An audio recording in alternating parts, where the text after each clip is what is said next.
Hey everyone, how are you? I hope कि आप सभी लोग अच्छे होंगे.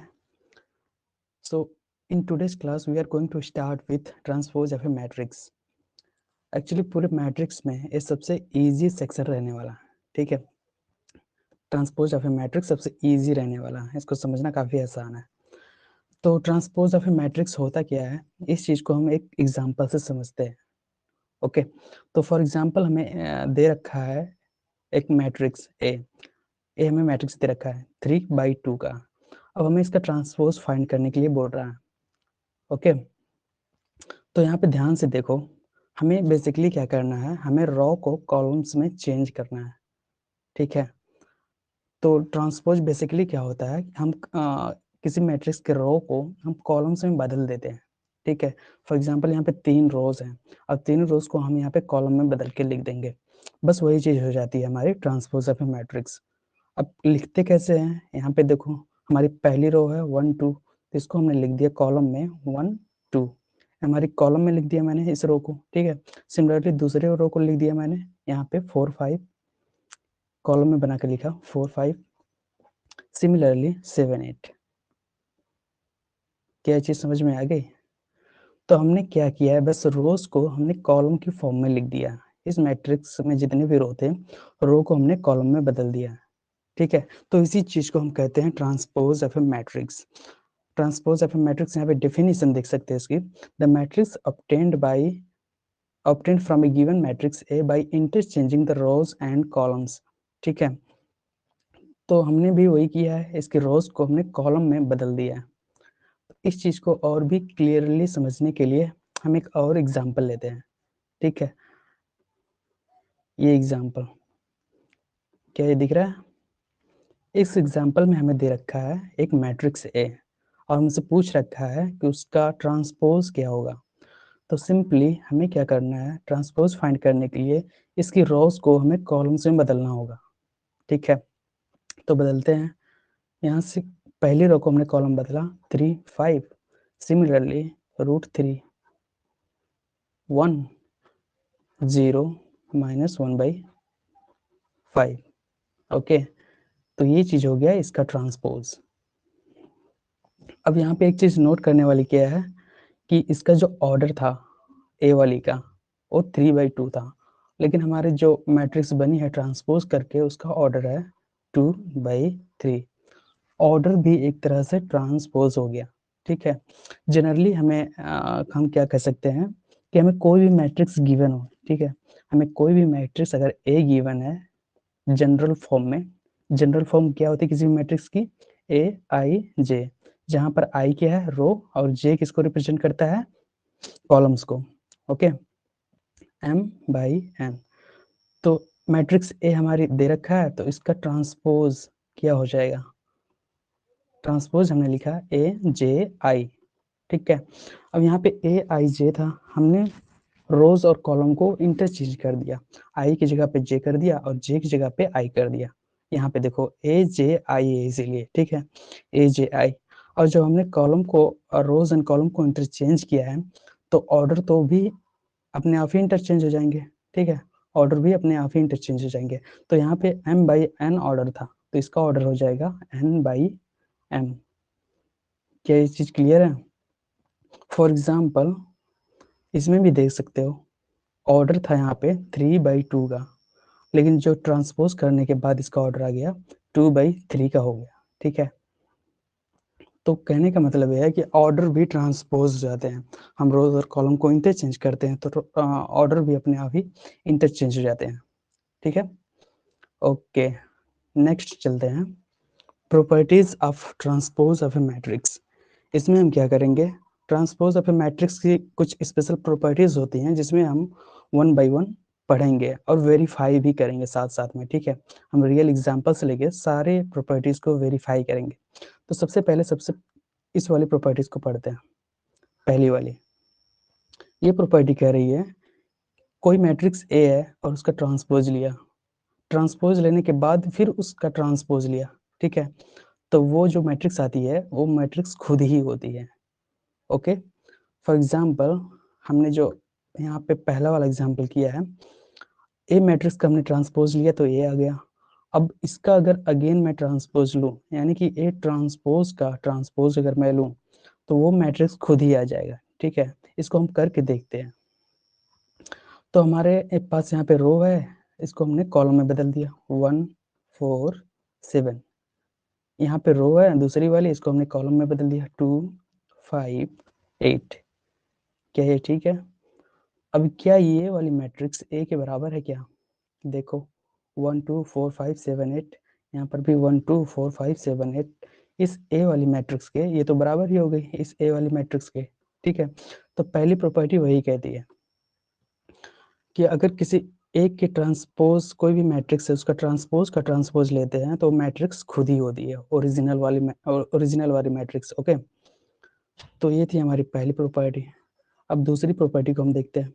दूसरी प्रॉपर्टी कह रही है कि दो मैट्रिसेस के सम का ट्रांसपोज उनके इंडिविजुअल ट्रांसपो के सम के बराबर होती है, ठीक है। इस चीज को भी हमें एक एग्जांपल से वेरीफाई करते हैं, ठीक है, ताकि हमें ज्यादा क्लियरली समझ में आ सके।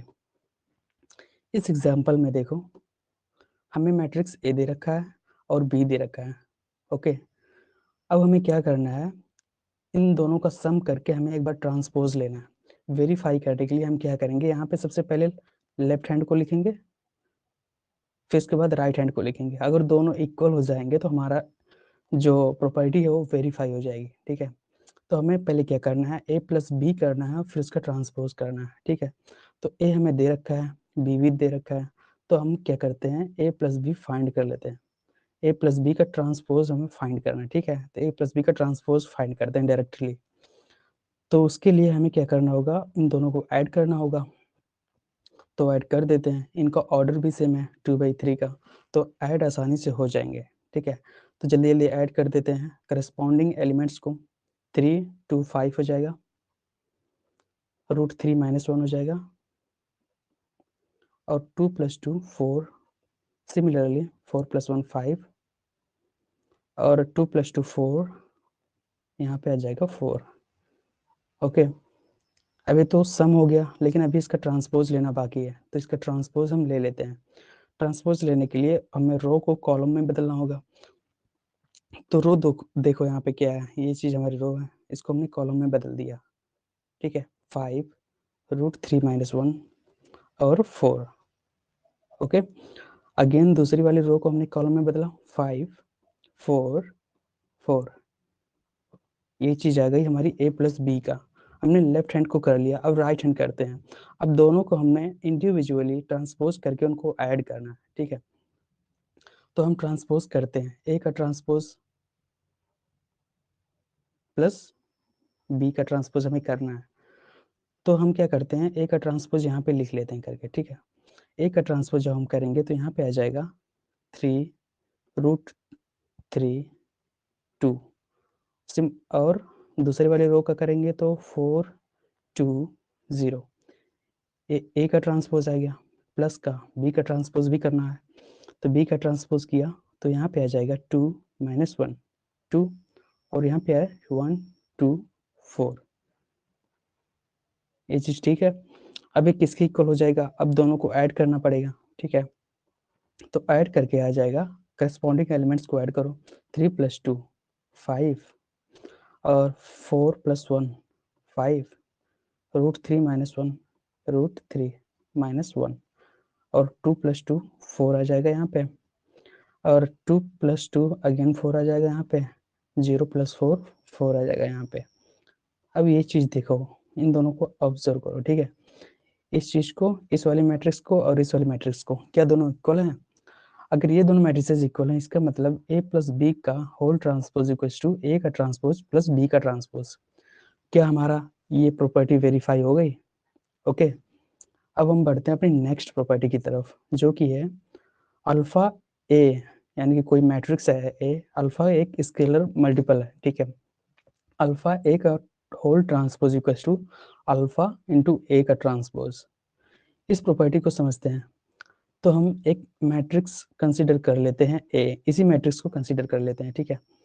हमें ए यहाँ पे गिवन दे रखा है, ए को हमने कंसीडर कर लिया, ये इसको मैं एक बार लिख लेता हूँ यहाँ पे नीचे, क्या है 3 4 √3 2 2 0। इस चीज़ को मैंने लिख लिया, ठीक है। तो प्रॉपर्टी क्या कहती है, प्रॉपर्टी ए है कि अल्फा को हमने इसको मल्टीप्लाई किया और टोटल का हमने ट्रांसपोज लिया, और वो ट्रांसपोज जो है वो इक्वल होगा अल्फा ए का ट्रांसपोज, ठीक है। तो इस पे हम ये वेरीफाई करते हैं इस एग्जांपल के थ्रू, मैट्रिक्स ए के थ्रू, ठीक है। तो हमने सबसे पहले क्या करना है, अल्फा मल्टीप्लाई करना है ऐसे, फिर उसके बाद इस टोटल का ट्रांसपोज लेना है। तो मल्टीप्लाई करके हमने ट्रांसपोज ले लिया, सबसे पहले मल्टीप्लाई कर देते हैं, ठीक है। तो यहाँ पे आ जाएगा 3 अल्फा। मल्टीप्लाई करने के लिए मैंने आपको बताया था मल्टीप्लिकेशन, इसकी एक अच्छी सी वीडियो भी बना रखी है, अगर आपने नहीं देखी तो उसको पहले देख लो, ठीक है। तभी ज़्यादा बेटर समझ में आएगा, जो हमने प्रीवियस वीडियो में इसको काफ़ी अच्छे से डिस्कस कर रखा है। तो अल्फा ए का मतलब है कि एक मैट्रिक्स की सारे एलिमेंट्स में अल्फा से मल्टीप्लाई करना, ठीक है। तो यहाँ पे √3 अल्फा, यहाँ पे 2 अल्फा और 4 अल्फा, 2 अल्फा, यहाँ पे 0 अल्फा, ठीक है, या फिर हम केवल 0 भी लिख सकते हैं। ये चीज़ आ गया। अभी तो हमने मल्टीप्लाई किया है, लेकिन ट्रांसपोज लेना अभी बाकी है, तो ट्रांसपोज भी ले लिया हमने। ओके, तो हमने पहली रो को कॉलम में बदल दिया, 3 अल्फा, √3 अल्फा और 2 अल्फा।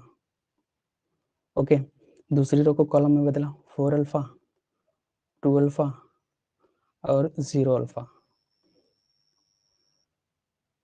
ये चीज़ क्लियर है।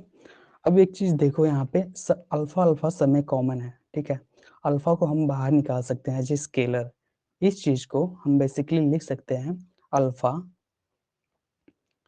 इंटू 3 √3 2 4 2 0। क्या इस चीज़ को ऐसे लिख सकते हैं? क्योंकि अगेन हम जब अल्फा से मल्टीप्लाई करेंगे तो हमें यही चीज़ मिल जाएगी, ठीक है। तो हम इसको इस तरह से लिख सकते हैं। अब अगर ध्यान से देखो तो यहाँ पे जो ये स्केलर है, ठीक है, अल्फा स्केलर है, और ये जो मैट्रिक्स है इसको अगर ध्यान से देखो तो ए इस चीज़ का ए का ट्रांसपोज है, ठीक है।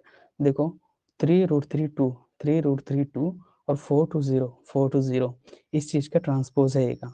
तो इसको फर्दर हम लिख सकते हैं अल्फा इंटू ए का ट्रांसपोज। इस चीज़ को मैंने ऐसे लिख दिया, है ना। अब ये चीज़ लिखने से हमें ये चीज़ पता चल जाती है, यहाँ से हमारा वेरीफाई हो गया कि अल्फा ए का whole transpose is equal to alpha A transpose. क्या ये चीज़ क्लियर हो गई? हमारा तीसरा रूल भी वेरीफाई हो गया, हमने वेरीफाई कर दिया, ठीक है। अब एक चौथा रूल है, उसको भी वेरीफाई कर लेते हैं फटाफट। चौथा प्रॉपर्टी ये कहती है, मैं सबसे पहले प्रॉपर्टी को लिख देता हूँ। प्रॉपर्टी ये कहती है कि अगर हमारे पास कोई मैट्रिक्स ए है और बी है, हमने उसके टोटल के मल्टीप्लिकेशन का ट्रांसपोज लिया, ठीक है, तो वो जो इक्वल होती है बी का ट्रांसपोज इनटू ए का ट्रांसपोज। ओके, इसे रिवर्सल लॉ भी कहते हैं, क्योंकि हमने ए को बी से यहाँ पे मल्टीप्लाई किया था, लेकिन जब हमने ट्रांसपोज लिया तो हमने बी ट्रांसपोज और ए ट्रांसपोज हो रहा है, ठीक है।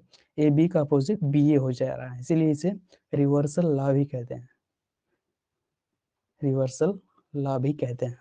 ओके, तो इस चीज़ को वेरीफाई करने के लिए हमें एक और एग्जाम्पल लेना पड़ेगा। तो हम एग्जाम्पल कंसिडर कर लेते हैं कोई भी दो मैट्रिसेस को, ठीक है। मान लेते हैं मैट्रिक्स ए जो है, एक छोटी सी मैट्रिक्स हम ले लेते हैं ताकि जल्दी से हो जाए, 1 2 3 4।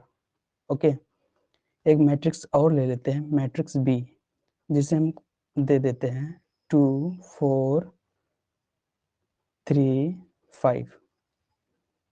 ये दो मैट्रिसेस हो गई हमारी, ठीक है। तो हमें सबसे पहले क्या कैलकुलेट करना है, ए बी को कैलकुलेट करना है और फिर उसका ट्रांसपोज। तो ए बी कैलकुलेट करने के लिए हमें इन दोनों को मल्टीप्लाई करना पड़ेगा। ए बी का ट्रांसपोज, सबसे पहले हम ए बी कैलकुलेट करते हैं, ठीक है।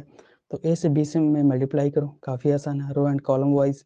तो यहाँ पे इसका रो और इसका कॉलम, ओके, इसका रो और इसका कॉलम में हम मल्टीप्लाई कर देंगे, एक कॉलम हो गया, ठीक है, 2 और 3।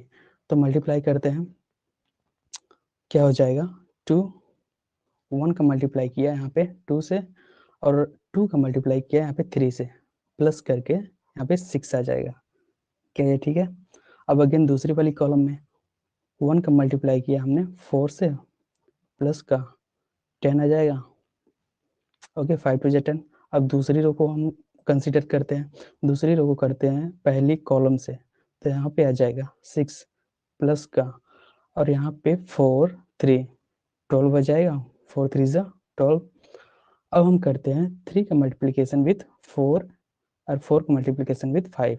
ठीक है, तो यहाँ पे आ जाएगा 12 प्लस का 20। ओके, हमने अभी मल्टीप्लाई किया है, ट्रांसपोज लेना अभी भी बाकी है, तो इसको हमने फर्दर सॉल्व किया तो ये चीज़ आ जाएगी 8 14, यहाँ पे आ जाएगा 18 और इधर आ जाएगा 32। क्या चीज़ क्लियर है? अभी भी ट्रांसपोज लेना इसका बाकी है, इसका ट्रांसपोज लेने पे आ जाएगा हमारा जो फाइनल ए बी का ट्रांसपोज वो हो जाएगा 8 14 18 32। ये चीज़ क्लियर है? ए बी का ट्रांसपोज हमने निकाल लिया, अब हमें लेफ्ट साइड का तो हो गया, अब हमें राइट साइड का करना है, तो उसके लिए हमें बी का ट्रांसपोज निकालना है, ए का ट्रांसपोज निकालना है और फिर उसके बाद दोनों को मल्टीप्लाई करना है। ओके, तो हम कर लेते हैं फटाफट। बी का ट्रांसपोज इनटू ए का ट्रांसपोज, तो बी का ट्रांसपोज निकाला वो क्या आ जाएगा 2, यहाँ पे देखो, यहाँ से बी का ट्रांसपोज निकालो 2 4 3 5, ये चीज़ हो गया। अब इससे मल्टीप्लाई करना है ए के ट्रांसपोज से, ए का ट्रांसपोज आ जाएगा 1 2 3 4। ये चीज़ क्लियर है? अब इन दोनों को मल्टीप्लाई करके देखना है कि क्या ये इसके इक्वल आ रहा है। ठीक है, तो जल्दी जल्दी मल्टीप्लाई कर देते हैं इसको। तो मल्टीप्लाई करने के बाद 2 प्लस का 6 आ जाएगा और 6 प्लस का 4 आ जाएगा, 12 आ जाएगा, सॉरी यहाँ पे 12 आएगा। ठीक है, मैं इसको रब कर देता हूँ 12। Okay, now second row 4 plus का 10 आ जाएगा और इधर पे आ जाएगा 12 प्लस का 20। क्या चीज़ सही है? ओके, अब सॉल्व कर लेते हैं इसको भी। यहाँ पे आ जाएगा 6 प्लस 2 8, 12 प्लस यहाँ पे 18 आ जाएगा और यहाँ पे 14 आ जाएगा और इधर पे आ जाएगा 32। ये चीज़ क्लियर है? अब ध्यान से देखो, अब ऑब्जर्व करो, क्या ये दोनों चीज़ें इक्वल हैं? ए बी का होल ट्रांसपोज और बी का ट्रांसपोज ए का ट्रांसपोज, बी का ट्रांसपोज ए का ट्रांसपोज हमारा यहाँ पे है और ए बी का होल ट्रांसपोज हमारा यहाँ पे है। ये दोनों चीज़ें सेम है ना? देखो ये दोनों चीज़ें सेम ही है, तो इससे हमारा फाइनल प्रॉपर्टी भी वेरीफाई हो गई, यानी कि चौथी प्रॉपर्टी। ठीक है, ये प्रॉपर्टी भी वेरीफाई हो गई। अब हमें कर लेते हैं एक अच्छा सा छोटा सा एग्जाम्पल। ठीक है, इस एग्जाम्पल को मैंने एनसीईआरटी से लिया है, तो इसको जल्दी से कर लेते हैं।